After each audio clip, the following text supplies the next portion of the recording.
करना है कि माइनस करना है। इसके लिए हमें बैलेंस शीट के एक सिंपल से पार्ट को एनालिसिस करना है जो है non current asset. Non current asset में अगर फिक्स्ड असेट परचेज हुई है तो पैसा गया होगा माइनस, और बेची होगी पैसा आया होगा प्लस। सेम यही चीज नॉन करंट इन्वेस्टमेंट के साथ, अगर इन्वेस्टमेंट किया होगा तो पैसा आएगा कि जाएगा, जाएगा तो माइनस, और आया बेचा होगा तो प्लस। और इन सारे इन्वेस्टमेंट्स के नाम पे अगर डिबेंचर का इंटरेस्ट मिला है, शेयर्स पे डिविडेंड मिला है, तो वो भी हमारा किसका पार्ट बनेगा, इन्वेस्टिंग का पार्ट बनेगा। यानी यहाँ पे वो अगर ज्यादा से ज्यादा हमसे छुपा सकता है तो या तो परचेज छुपा सकता है या सेल छुपा सकता है, इससे ज्यादा वो कुछ नहीं कर सकता। और परचेज और सेल तब छुपा सकता है जब ओपनिंग क्लोजिंग के अलावा कोई एडिशनल जानकारी दे दे। फॉर एग्जाम्पल ओपनिंग है 10 लाख, ओपनिंग है 10 लाख, क्लोजिंग है 12 लाख, खरीदा होगा कि बेचा होगा? 10 लाख का ओपनिंग है, 12 लाख का क्लोजिंग है, परचेज हुई है कि सेल हुई है? फिक्स्ड असेट का ओपनिंग बैलेंस है 10 लाख, क्लोजिंग बैलेंस है 12 लाख। परचेज कितने की परचेज हुई होगी? 2 लाख की परचेज हुई होगी। अब अगर मैं बोलूं कि 10 लाख का ओपनिंग है, 12 लाख का क्लोजिंग है और 3 लाख की परचेज करी, तो सेल्स छुपा रखी, अकाउंट बनाना पड़ेगा, पता चल जाए। तो इसी तरीके से यहाँ पे क्वेश्चन है। जैसे पहला क्वेश्चन बहुत आसान सा दिख रहा है आपको, परचेज करिए माइनस, परचेज करिए माइनस, सेल करिए प्लस, परचेज करिए माइनस, सेल करिए प्लस, सेल करिए प्लस। नीचे कह रहा है डिविडेंड रिसीव हुआ है इन्वेस्टमेंट्स के नाम पे 10,000, इंटरेस्ट रिसीव हुआ है इन्वेस्टमेंट के नाम पे 8,000, डिविडेंड पे किया है, तो पे किया है वो तो जो है वो तो साला फाइनेंसिंग का पार्ट, तो इसको छोड़ दिया, इसको इग्नोर कर दिया, इसको देखा ही नहीं। 10 और 8 18, 18 और 10,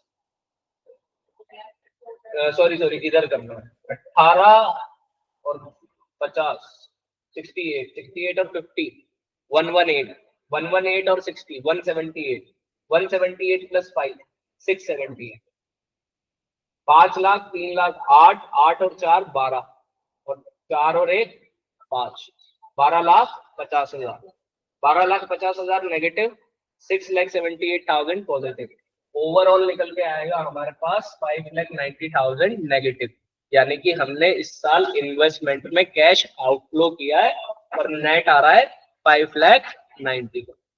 कुछ इस तरीके से आपको ये फॉर्मेट दे रखा है, और ऐसे कर दो, खेल खत्म। यहां पर जो मैंने आपको कहा फिक्स्ड असेट में वो आपको घुमा सकता है, यही स्टेप है इन्वेस्टिंग को पकड़ने। जिसने इस टॉपिक को मजबूत कर लिया उसका सारा काम हो गया। लेकिन इसके लिए आपको डेप्रिसिएशन वाला एसेट अकाउंट याद होना चाहिए। बताओ क्या क्या आता था एसेट अकाउंट में? ओपनिंग होती है डेबिट, ओपनिंग हो गई डेबिट साइड, ठीक है।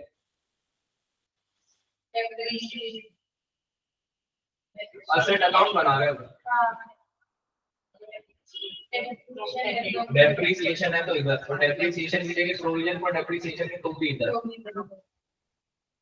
परचेज होती है तो डेबिट साइड, इधर सेल होती है तो क्रेडिट साइड, प्रॉफिट होता है बेचने पे डेबिट साइड, और लॉस होता है बेचने पे तो क्रेडिट साइड,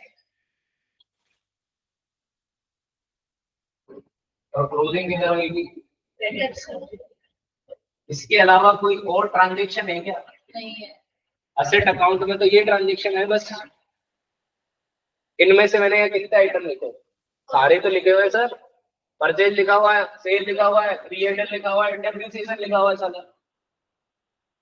लेकिन आपको एक जोरदार चीज भी मिलेगी कि अकाउंट एक है पर कैश फ्लो में दो जगह काम कर रहा है। ध्यान से सुनना और समझना, कंसेप्ट को दिमाग में लाना। अकाउंट तो एक ही बना रहे हैं पर काम दो जगह लेंगे।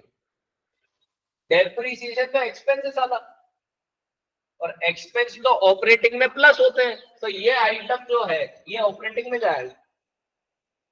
हम वर्किंग नोट तो बनाएंगे, असेट अकाउंट भी बनाएंगे, डेप्रिसिएशन भी दिखाएंगे, लेकिन इस डेप्रिसिएशन को इन्वेस्टिंग में नहीं लेके जाएंगे। इसको कहाँ लेके जाएंगे? यानी कि अगर फुल फ्लेजेड क्वेश्चन है तो कैश फ्लो शुरू करने से पहले ये असेट का वर्किंग नोट अकाउंट बनाना जरूरी है। बाद में बनाएंगे इन्वेस्टिंग के टाइम पे, ऑपरेटिंग के बाद तो कहीं ना कहीं गलती हो जाएगी। प्रॉफिट और लॉस ये भी ऑपरेटिंग का ही है। प्रॉफिट ऑन फिक्स्ड एसेट, अगर कमाई करी है तो माइनस करनी पड़ेगी, और लॉस हुआ है तो प्लस करना पड़ेगा। उल्टा चल रहा है ना, ऐसे तो प्रॉफिट प्लस होता है। नॉन ऑपरेटिंग है ना ये दोनों ये नॉन ऑपरेटिंग है, ये नॉन कैश है। डेप्रिसिएशन नॉन कैश है, P&L नॉन ऑपरेटिंग, और परचेज और सेल इन्वेस्टिंग का पार्ट बनेगा। लेकिन इसके आगे भी एक मसला है सर, कक्षा 11वीं रुलाती है, बार बार याद आती है। डेप्रिसिएशन है वहां तक तो बात ठीक है सर, लेकिन साला प्रोविजन और डेप्रिसिएशन इसका अलग से खासा बनता है सर। जब इसका खासा बनता है तो डेप्रिसिएशन किधर आता है? मेरे को पता, तुमको नहीं पता, इसलिए बता रहा हूँ। जैसे असेट में डेप्रिसिएशन आता है ना, ऐसे जब प्रोविजन बनता है तो प्रोविजन में भी डेप्रिसिएशन इधर आता है। इसका ओपनिंग होती है इधर ही, इसकी ओपनिंग इधर ही होती है, डेप्रिसिएशन भी इधर ही आता है, पर इसकी क्लोजिंग इधर होती है। प्रोविजन है ना, प्रोविजन इधर, लायबिलिटी लायबिलिटी का रूल चलता है। असेट है तो असेट का रूल चल रहा है। लायबिलिटी कहती है इंक्रीज तो क्रेडिट, डिक्रीज तो डेबिट। और जब असेट बिकती है तो असेट के सेल के टाइम पे टोटल डेप्रिसिएशन डेबिट पे आता है। यही वो असेट का सेल है जो हम यहाँ पर दिखा रहे हैं। यही है, इन दोनों में रिश्ता है। ये माधुरी दीक्षित और विद्यावाद है। तो ये दो अकाउंट अगर हमें याद नहीं है, ये अकाउंट हमें बनाने नहीं आते, तो इन्वेस्टिंग की भैंस गई पानी। 3 नंबर का सवाल आता आता भी हाथ से चला जाएगा। तो ये असेट के केस में ये WDV पे हो सकता है, ओरिजिनल कॉस्ट पे हो सकता है, ये भी याद होना चाहिए। हाँ, ओरिजिनल कॉस्ट और WDV। 10,000 पे 10% लगाओ, कितना बचा? 9,000। 9,000 पे वापिस 1,000 रुपए लगाओ, 8,000। 8,000 पे फिर 1,000 रुपए लगाओ, 7,000। ये ओरिजिनल कॉस्ट है। पहली बार जो डेप्रिसिएशन लगा वो जीवन भर चला। 10,000 पे 10% लगाओ, कितना बचा? 9,000 पे 10% लगाओ, 900 रुपए। अब कितना बचा? 8,100। 8,100 पे 10% लगाओ, 810। अब बचा 7,290। ये है WDV। और प्रोविजन फॉर डेप्रिसिएशन के नाम से नहीं देगा गंदा लड़का, अक्यूमुलेटेड डेप्रिसिएशन लिखे। सीधे सीधे बात नहीं करता कोई। जब हम कहते हैं ना सीधे बात कर लो, नहीं करता। हम कह रहे थे प्रोविजन फॉर डेप्रिसिएशन लिखते हैं, हम वही पढ़ के बोले नहीं, सालों सालों डेप्रिसिएशन जोड़ा ना, अक्यूमुलेट किया, अक्यूमुलेटेड डेप्रिसिएशन बुलाऊंगा, प्रोविजन नहीं बुलाऊंगा।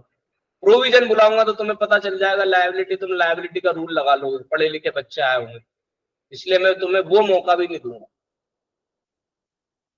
तो जो पढ़ के आया होगा ढंग से वही अक्यूमुलेटेड डेप्रिसिएशन के नाम पे सोल्व कर पाया। तो सबसे पहला, जब आपको WDV पे दे रखा हो, बैलेंस शीट में प्रोविजन फॉर डेप्रिसिएशन और अक्यूमुलेटेड डेप्रिसिएशन नाम नहीं हो, तो डेप्रिसिएशन का जो एडजस्टमेंट है वो असेट साइड पे होगा, जैसे कि मैंने यहाँ लिखा हुआ है, असेट की credit side of asset account, और परचेज जो है वो डेबिट होगी और सेल्स जो है वो क्रेडिट होगी। तो अपने आप हमें अमाउंट जो है वो पता चल जाएगा। ये किसके लिए बात कर रहे हैं हम? फिक्स्ड एसेट के लिए बात कर रहे हैं। ये मैंने सारे आइटम देखो ये लिखे हुए, सेल पे प्रॉफिट होगा तो डेबिट पे आएगा, सेल पे लॉस होगा तो क्रेडिट पे आएगा। ये पूरे अकाउंट की जानकारी दी है मैंने, है ना। अब देखिए अपन आते हैं क्वेश्चन। क्वेश्चन देखिए आप एक बार क्या कह रहा है। क्वेश्चन आपको कह रहा है आपके पास एक प्लांट एंड मशीनरी है जिसकी रिटर्न डाउन वैल्यू है 15,40,000, यानी कि सालों पहले खरीदी होगी, आज इसकी वैल्यू है 15,40,000, यानी ये बन गया हमारा ओपनिंग। और 31 मार्च को इसकी वैल्यू थी 19,10,000, तो ये लिखा हमने 19,10,000। अब जो शुद्ध गवार होगा वो क्या करेगा? 19,10,000 माइनस 15,40,000, वो टोटल करके बोल देगा जो डिफरेंस अमाउंट है। 11 में से 4 गए 7 और 8 में से 5 गए 3, तो बोलेगा कि 3,70,000 की परचेज है। Opening minus closing.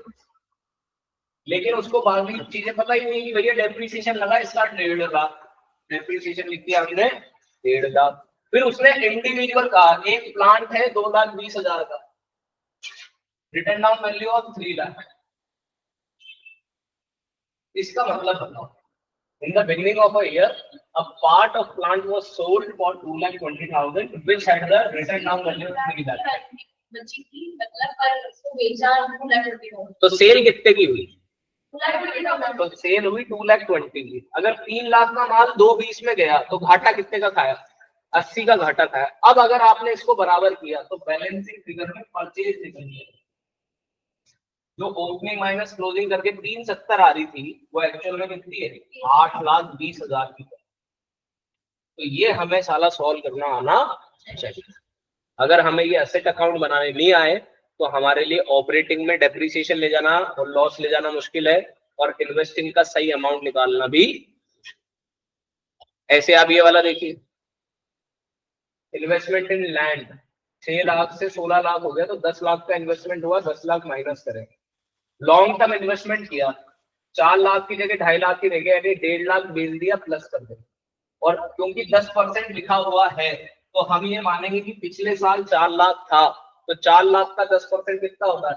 40,000 होता है। वो हमारे लिए इनकम बन के ऐड होगा।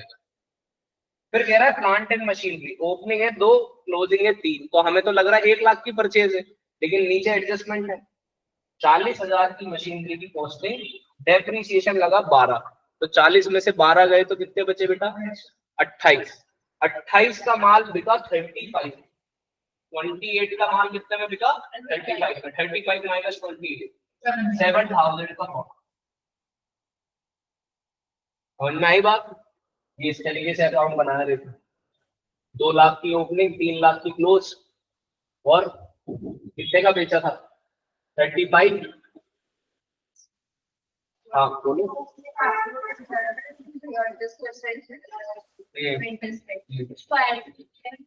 क्योंकि इनकम है, इन्वेस्टमेंट में कैश का इनफ्लो आया है, 4 लाख पे 10% 40,000 है ना। और यहाँ पर आपका डेप्रिसिएशन ओवरऑल लगा है 60,000, तो 60,000 जैसे हमने इसको बराबर किया तो हमारी परचेज निकल के आई है 1,88,000। तो कुछ इस तरीके से हमारा अकाउंट बना। हमने लैंड परचेज किया, माइनस किया, इन्वेस्टमेंट सेल किया, प्लस किया, मशीनरी परचेज करी, प्लस किया, मशीनरी से परचेज करी, माइनस किया, मशीनरी सेल करी, प्लस किया, गुडविल हमारी परचेज हुई है, हमने माइनस करी, और इंटरेस्ट हमें 40,000 रिसीव हुआ, हमने प्लस किया। टोटल लगा लिया, यही बन गया हमारा net cash flow from investing activity. ऐसे ये क्वेश्चन है आपके साथ। नॉन करंट इन्वेस्टमेंट है, पहले थे 8 लाख, अब हो गए 10 लाख, तो 2 लाख की परचेज। फिक्स्ड एसेट कह रहा है पहले थी 15 लाख, अब हो गई 18,20,000। अब आप नीचे के एडजस्टमेंट देखो, आधे करंट इन्वेस्टमेंट आपने बेचे बिगनिंग में, 15% प्रॉफिट। 8 लाख का आधा कितना होता है? 4 लाख। 4 लाख का 15%, 60,000। ये 60,000 कितना है? तो अब हमें इसका भी अकाउंट बनाना पड़ा था। 8 लाख का माल, 10 लाख का क्लोजिंग, 4 लाख 60,000 बेचा, 60,000 का प्रॉफिट कमाया, तो परचेज 6 लाख की हुई। दिखने में कितने की लग रही थी? 10 लाख की दिख रही, लेकिन एक्चुअल परचेज कितने की निकल गई? 6 लाख की निकल गई। हर बार अकाउंट बनाना पड़ेगा जब जब एडजस्टमेंट आ रहा है। अब फिक्स्ड एसेट का देखो, फिक्स्ड एसेट के लिए 15 लाख का ओपनिंग, 15 लाख का ओपनिंग, 18,20,000 का क्लोज, 18,20,000 का क्लोज। डेप्रिसिएशन लगा 160, तो डेप्रिसिएशन लगा 160, तो परचेज निकल गई 40। अगर डेप्रिसिएशन नहीं लगा हो तो आंसर गलत हो जाएगा। अच्छा, इंटरेस्ट रिसीव हुआ है प्लस कर देंगे, डिविडेंड रिसीव हुआ है प्लस कर देंगे, रेंट रिसीव हुआ है, क्यों नहीं करेंगे? इन्वेस्टमेंट कर रखा होगा तभी तो रेंट रिसीव होगा। फाइनेंस पे रेंट रिसीव होएगा क्या? क्या आपका मेन रेवेन्यू एक्टिविटी रेंट ही है क्या? इन्वेस्टिंग। परचेज निकाल ली, परचेज निकाल ली, सेल निकाल ली, डिविडेंड रेंट इनकम प्लस कर दिया, इन्वेस्टिंग का अमाउंट आ गया -5। ये है इन्वेस्टिंग।